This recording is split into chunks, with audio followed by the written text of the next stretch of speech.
শত শত হিরো ফ্যামিলিদের নিয়ে টোটাল আর যে টিম সুপার হিরোর মতো ঢাকা থেকে 300 ফিট মুভমেন্ট করে। আজকে সারাদিন স্টোরিতে থাকবে কিভাবে কি করলাম এন্ড সবকিছু।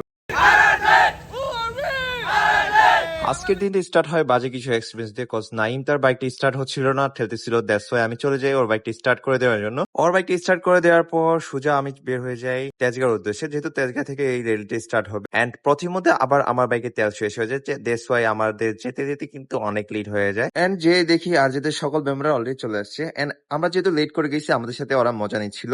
কজ আমাদের অনেক লেট হয়েছে, 8টার অলমোস্ট কাছাকাছি হয়ে গেছিল। দেন নাস্তা রাস্তা করে রেডি হয়ে গেলাম রেলির জন্য। এন্ড চলে আসছে মেহেদি ভাই, চলে আসছে জিতু ভাই। এন্ড আরাজের যত সুন্দর সুন্দর শুট আছে সবকিছু কিন্তু জিতু ভাইয়ের হাত ধরে হয়। চলে আসছে সোহেল ভাই, এন্ড সোহেল ভাই অলরেডি রেডি। এখন দাদা টোটাল হিরো ফ্যামিলির রাইডারদেরকে ব্রিফিং দিচ্ছে কিভাবে কি রেলিটা করতে হবে এন্ড কিভাবে কমপ্লিট করতে হবে টোটাল সবকিছু। আমি চলে গেলাম সিওর সাথে মিট আপ করার জন্য। এন্ড আমি এক্সপাল সম্পর্কে কিছু জিনিস ওনাকে জিজ্ঞেস করলাম এন্ড ইনফরমেশন জানলাম যে 2 মাসের মধ্যে নাকি এক্সপালসটা আসবে। অল ওভার যারা বাইক লাভার আছে, যারা অফরোড পছন্দ করে, তারা কিন্তু এই বাইকটার জন্য অপেক্ষা। যখন অনেক অপেক্ষা এন্ড প্রতীক্ষার পর বৃষ্টিতে থামতেছিল, দ্যাটস ওয়াই আমরা পরবর্তীতে ডিসিশন নেই যে আমরা রেলিটা বৃষ্টির মধ্যে কন্টিনিউ করবো। And all over hero family সবাই এই জিনিসটাতে সহমত ছিল যেন বৃষ্টির মধ্যে একটা হিস্ট্রিক্যাল রেলি হবে আমাদের এই রেলিটা।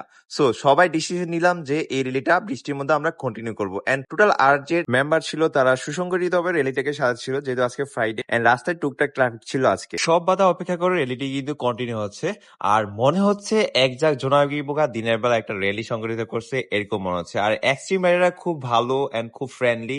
এন্ড আমরা যেভাবে স্ট্রাকচার দিচ্ছিলাম সেভাবে ফলো করতেছিল। আর বৃষ্টি ওয়েদার, দ্যাটস ওয়াই অনেক প্যারাগা ছিলাম, তারপরও রাইডাররা খুব ধৈর্য সহকারে রাইডটা কমপ্লিট করি। আর যেহেতু ডেস্টিনেশন আমাদের ঠিক 300 ফিটের পাশেই, দ্যাটস ওয়াই আমরা 300 ফিট হাইওয়ে ধরে সুন্দরভাবে লাইন আপ মেনটেন করে চলে যাই আমাদের ঠিক ডেস্টিনেশনে। এন্ড ফার্স্টে যে ঢুকি আমরা গেম জোনে।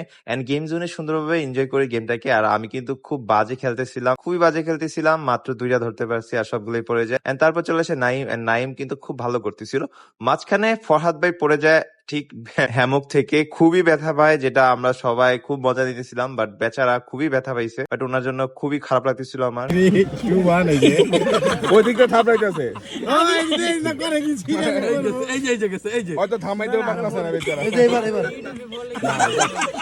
পুরোটা ব্যথা পাইছে কই ভাই ব্যথা পাইছে, আমি এটাই উঠছি বুঝছেন, রাত বেরিয়ে ধরতে গেছিলাম ওই ভাই ওই সবার ঢাইকা লাগে স্যার, দোলনা দাও লাগে না, দোলনা লাগে ঢাইকা লাগে। বাংলাদেশের সবচেয়ে বড় স্টান্ট টিম কোনটা?